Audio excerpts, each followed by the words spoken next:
నీ యొక్క మనమన్లకు నువ్వు స్థాయి పెరిగినా కొద్దీ నీ యొక్క పాత్ర పెరుగుతుంది, నీ యొక్క పోస్ట్ పెరుగుతుంది. బిడ్డగా ఉంటుంది, కోడలుగా ఉంటుంది, తల్లిగా ఉంటుంది, అమ్మమ్మగా ఉంటుంది, నానమ్మగా ఉంటుంది. ఆ స్థాయిని పెంచి వాళ్ళకి ఏ స్థితిలో ఉన్నటువంటి జ్ఞానం కావాలని మనం పంచేటువంటి పాత్ర స్త్రీమూర్తులు తీసుకోవాలి.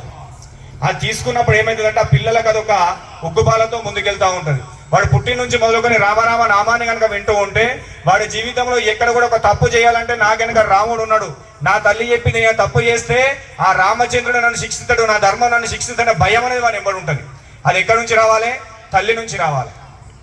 ఆ తల్లి నుంచి రావాలంటే మనం కొద్దిగా లౌకికంగా జ్ఞానాన్ని ఆధ్యాత్మిక స్థితుల వైపు మనం ప్రయాణం చేయాలి. ఎన్నో ఉన్నాయి మనకు మార్గాలు, కానీ ఆ మార్గాన్ని విడిచిపెట్టి మనం ఏం చేస్తున్నాం? ప్రత్యేకంగా మనకు నచ్చిన దాన్ని మనం కొనసాగించే ప్రయత్నం చేస్తున్నాం. ఏది నచ్చుతుంది ఈ యుగంలో మనిషి కంటే? మనల్ని ఖరాబ్ చేసే అంశాలే నచ్చుతాయి, మనల్ని ఇబ్బంది పెట్టే అంశాలే నచ్చుతాయి. వాటి నుంచి స్త్రీమూర్తులు ముఖ్యంగా దూరంగా ఉండాలి. ఇందులో ప్రధానమైన పాత్ర ఏంటంటే పిల్లల ముందుట మనం తప్పగా మాట్లాడడం. ఒక టీవీ ఉంటుంది ఇంట్లో, ఆ టీవీ భార్యాభర్తలు పిల్లలందరూ కలిసి చూస్తారా చూడరా? ఈ జనరేషన్ ఎట్లయిపోయిందనంటే అన్నం మనం కూర్చుని తింటామో తినమో, ఇంతకుముందు అమ్మగారు చెప్పినట్టు అందరు కూర్చుని తినే సందర్భాలు ఉంటాయో కానీ టీవీ అయితే అందరు కూర్చుని చూస్తాం, అందరం చూస్తాం, పిల్లలు పెద్దలు అందరు కలిసి చూస్తాం. అలా రాకూడని సన్నివేశాలు వస్తాయి, అలా చూడకూడని సన్నివేశాలు వస్తాయి. సీరియళ్ళు సినిమాలు కావచ్చు. అది చూడడం వల్ల ఏమవుతుంది? నీ పిల్లల యొక్క అంటే తల్లి తండ్రి అందరు కూర్చొని చూసినప్పుడు పిల్లల యొక్క మనసు దెబ్బతినిపోతున్నాడు. వాడు బయటకు వెళ్ళి తప్పులు చేస్తాడు. తప్పులు చేసిన తర్వాత నా పిల్లలు తప్పులు చేశారు. ఎక్కడ పోయింది?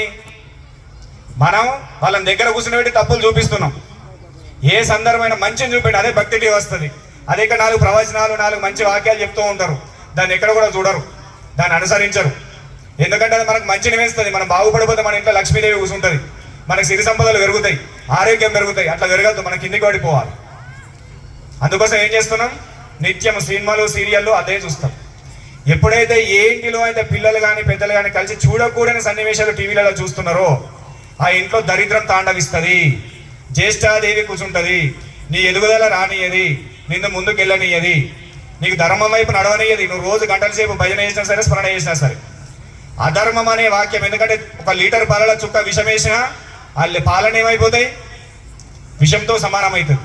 అదేవిధంగా నువ్వు ఎన్ని జ్ఞాన బోధలు చేసి ఎన్ని రకాలు చెప్పినా పిల్లలకు ఒక్క చుక్కంతా కూడా మనం తప్పుడు మార్గాన్ని మనం దగ్గరుండి చూపెట్టినట్టయితే ఆ పిల్లలు తప్పుతో వాడుతారు. కాబట్టి పిల్లలు ఎక్కడున్నా కూడా వాళ్ళని పవిత్రంగా చూడాలి. ఎందుకంటే మహాత్ములు చాలా మంది చెప్పిండ్రు, ఈ రోజు ఉన్నటువంటి పిల్లలే రేపు భారతదేశానికి పౌరులు, భారతదేశాన్ని మనం కాపాడేటువంటి ఒక ఆణిముత్యాలని చెప్పిండ్రు. ధర్మాన్ని కాపాడడానికి పిల్లలకు ప్రథమ పాత్ర ఇచ్చిండ్రు. ఎందుకోసం? తల్లి దగ్గరుండి వాళ్ళ జ్ఞానాన్ని చెప్పాలి, తండ్రి దగ్గరుండి జ్ఞానాన్ని చెప్పాలి, మహాత్ముల దగ్గర వాళ్ళకి ఏం కావాలో ఆ జ్ఞానాన్ని అందించాలి. అతి గారాభం. వాడు సైకిల్ అడిగితే తీసుకొచ్చి బండి కొనిచ్చేటోళ్ళు ఉన్నారు, వారికి అవసరం లేదు. ఏదో చిన్నది అడిగితే పెద్దది. అతి గారాభం పెంచే వాళ్ళని మనం ఏం చేస్తున్నాం? ధర్మానికి దూరంగా చేస్తున్నాం. ఒక ధర్మములను ప్రయాణం చేయాలంటే ఏది ఏ సమయంలో అవసరమో అదే ఇవ్వాలి. ఓ చదువుకునే పిల్లగానికి ఎక్కడైతే ఏది అవసరమో దాన్ని ఇచ్చినట్టు ఉంటేనే అది మనకి ఎల్లకాలం కూడా ఆ వ్యక్తికి ఉపయోగపడుతుంది. ఆ సందర్భంలో ముందుకెళ్ళగలుగుతాడు. ఆ స్థితిని దాటేసేయాలి. ముఖ్యంగా తల్లి తండ్రి వ్యసనాలకు బానిసైనప్పుడు ఆ ఇల్లు మొత్తము దరిద్రానికి నివాసం అవుతుంది.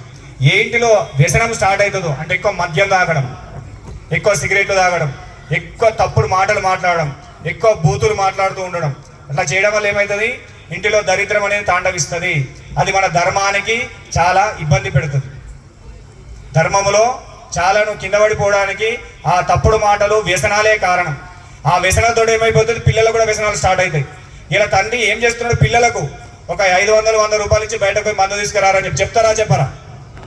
ఇంట్లో పిల్లలు దగ్గర నుండి పంపించేటటువంటి వాళ్ళు ఎవరు? తల్లిదండ్రులే. వీళ్ళు ఇంటికి చుట్టాలు వచ్చిండ్రు.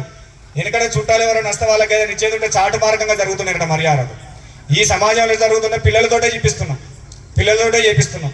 ఆ చేపేసరికి ఏమైతే పిల్లలంతా కూడా తప్పు తొవ్వలో పడుతున్నారు. మిగతా ధర్మంలో ఉన్నటువంటి పిల్లలందరూ కూడా అంటే మన ధర్మానికి బయట ఉన్నటువంటి వాళ్ళందరూ కూడా ఏం చేస్తున్నారు? రాత్రి సమయాలు కానీ పొద్దున సమయాలు కానీ వాళ్ళ యొక్క ధర్మాన్ని పెంపొందించే ప్రయత్నం చేస్తున్నారు, వాళ్ళకు జ్ఞానాన్ని ఇచ్చేటటువంటి ప్రయత్నం చేస్తున్నారు. వాళ్ళ ఎక్కడైతే వాళ్ళ ధర్మానికి సంబంధించిన అంశాలు ఉన్నాయో దానికోసం ఎక్కువ తపన పడుతున్నారు, వాళ్ళ సంఖ్య పెంచుకుంటున్నారు. కానీ మనం ఏం చేస్తున్నాం? మన యువత అంతా ఏం చేస్తారు? రాత్రి 12 దాకా మొత్తం రోడ్ల మీద తిరుగుతారు. ఎక్కడైతే దేవాలయం ఉంటో దేవాలయ పక్కకు అది దేవాలయం అనే విధానం కూడా తెలుస్తలేదు వాళ్ళకి. ఆ దేవాలయానికి వెళ్ళే మార్గంలోనే మందులు తాగుతున్నారు.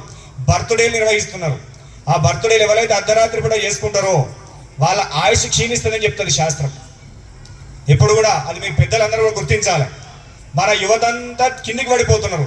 బయట ధర్మంలో యువతంతా ఏం చేస్తున్నారు, ధర్మాన్ని ఏ రకంగా వాళ్ళ ధర్మాన్ని రక్షించాలి యువత తెలుసుకోవాలి. ఇదందరూ అంటే నేను మాట్లాడితే కొంతమంది కోపస్తుంది, కొంతమందికి నవ్వొస్తుంది, కొంతమందికి మాసాం అనుకున్న విధంగా ఉంటుంది. కానీ మనది మనం ఒకసారి ఆలోచించుకోవాలి. మన ధర్మం ఎటువైపు వెళ్తుంది, మన పిల్లలు ఎటువైపు వెళ్తున్నారు. ఆ పిల్లల్ని ఎవరైనా మాలాంటి స్వామీజీలు ఇట్లా దప్రా బాబు అని వాళ్ళని మందలిస్తే తెల్లారి మనకు స్వామి ఇబ్బంది పెట్టింది. ఆ ధర్మానికి వ్యతిరేకంగా మా స్వేచ్ఛకు భంగం కలిగించింది. స్వేచ్ఛ కాదు, ధర్మం కోసం మీరు ముందట ఉండాలి. అంటే స్వామీజీలు అందరం ముందట ధర్మం కోసం ప్రాణం ఇయ్యడానికైనా మేము సిద్ధంగా ఉన్నాం. ధర్మం కోసం అన్ని రకాలుగా ముందటుండి ప్రాణాలు తీయడానికైనా మా తర్వాత మీరు ఉండాలి. అది నిజమైనటువంటి హిందూ ధర్మం. స్వామీజీలు ఎందుకు వస్తున్నారు, ఎందుకు ఇంత దూరం వచ్చినాం? ధర్మాన్ని రక్షించే ప్రయత్నం మనం తీసుకోవాలి. ఎందుకంటే ఏటో వెళ్ళిపోతుంది ప్రయాణం. కానీ ఇంకొకటి, సూర్యుడు చంద్రుడు ఉన్నంత వరకు మన సనాతన ధర్మానికి ఎక్కడ కూడా ఆపద రాదు.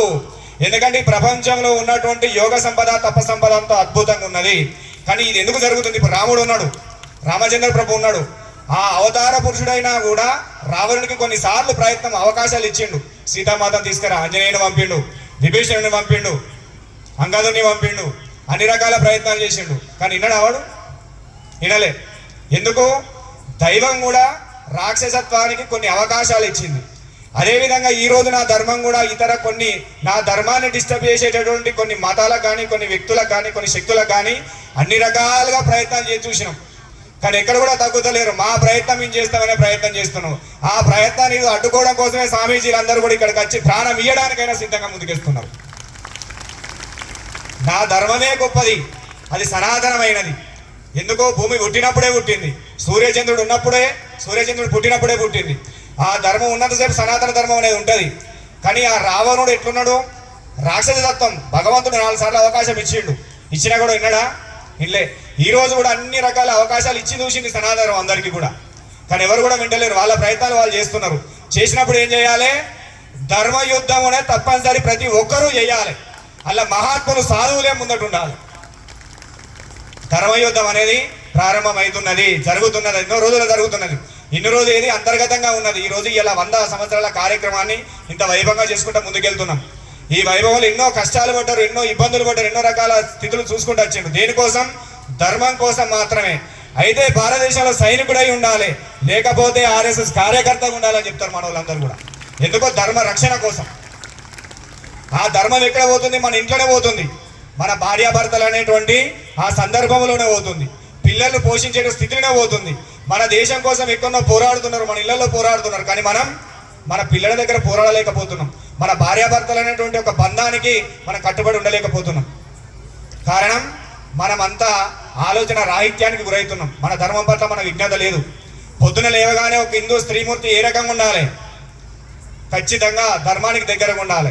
ఇలా అంతో ఇంతో మనకు స్త్రీమూర్తులు కొద్దిగా సాంప్రదాయబద్ధంగా ఉంటున్నా కానీ పురుషులను గుర్తుపడడం కష్టం అయిపోతుంది. మన ధర్మమా పరాయి ధర్మం వ్యక్తుడా అనేది. ఖచ్చితంగా స్త్రీమూర్తులు ఇంతకుముందు చెప్పినట్టు పంచమాంగాలను ప్రతి ఒక్కరు ధరించాలి. పెళ్లి వివాహం జరిగినటువంటి ప్రతి స్త్రీమూర్తి కూడా పంచమాంగాలను ధరించాలి.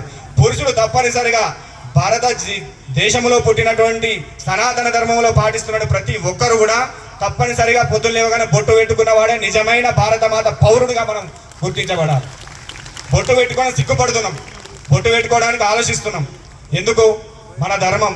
ఇలా బొట్టు పెట్టుకున్నావు అంటే నువ్వు 100 వేరే జాతుల వాళ్ళకంటే కూడా శక్తివంతుడు అవుతావు. ఎందుకంటే నీ ఆజ్ఞాచక్రం అంత శక్తి అనేది ఉంటుంది, నీకు అంత శక్తి అనేది ఇస్తుంది కేవలం బొట్టుతో మాత్రమే. బొట్టులో చాలా పవిత్రత ఉన్నది. ఇలా స్వామీజీ బొట్టు పెడుతుందంటే 2000 మంది వస్తారు. ఎందుకు? అదే బొట్టు మనం ఇంట్లో పెట్టుకోలేకపోతున్నామా? పెట్టుకోలేకపోతున్నాం. ఎందుకంటే ధర్మం కోసం మనకు తెలియదు. బొట్టు పెట్టుకొని సిగ్గుపడతాం. గుట్టకచ్చి బొట్టు పెట్టుకొని పోయి గుట్ట దిగలు తుడుచుకునే వాళ్ళు కూడా చాలా మంది ఉన్నారు.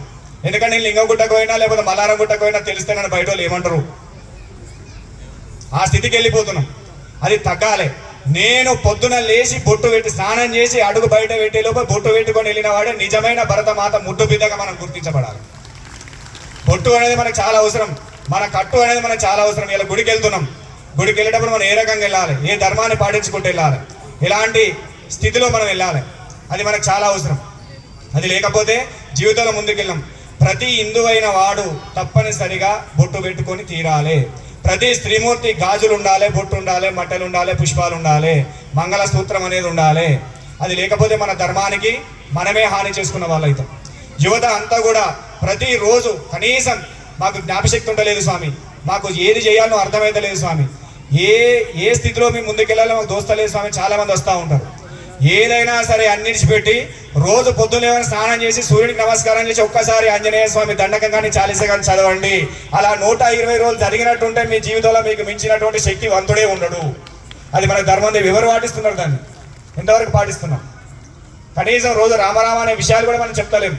ఆంజనేయ స్వామి దండకం ఒకటి మన ఎమ్మడి ఉంటే, చాలీసా మనకు ఒకటి ఎమ్మడి ఉన్నా కూడా ప్రపంచాన్ని అంతా కూడా మనం జయించే శక్తి మనకు వస్తుంది. అది సులభం.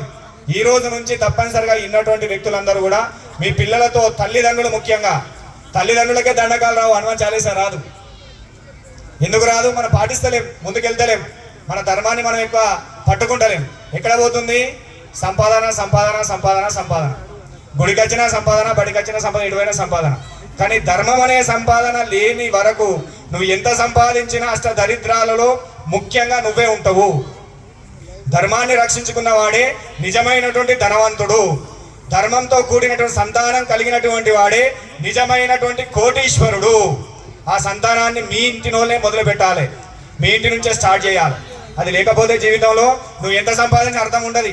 ఇలా 10 కోట్ల ఆస్తి సంపాదించినావు, రేపు నీకు ధర్మం అంటే తెలియదు. రేపు తీసుకుపోయి పరాయి పురుషుని పెళ్లి చేసుకుంటుంది, పరాయి స్త్రీని ఇంటికి తెచ్చుకుంటాడు. నీ ధర్మం ఎటు పోతుంది?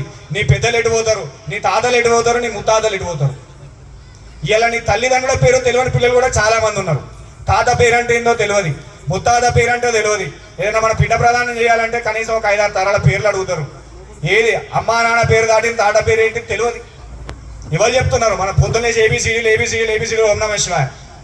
కానీ నీ తాత ఇట్లుంటారా, నీ తల్లి ఇట్లుంటాడో? నీ తాత మన కోసం, మన ధర్మం కోసం ఇంత పోరాడిండు, మన కోసం ఇంత కష్టపడ్డాడు, మన సనాతన ధర్మాన్ని ఇలా పోషించిండు.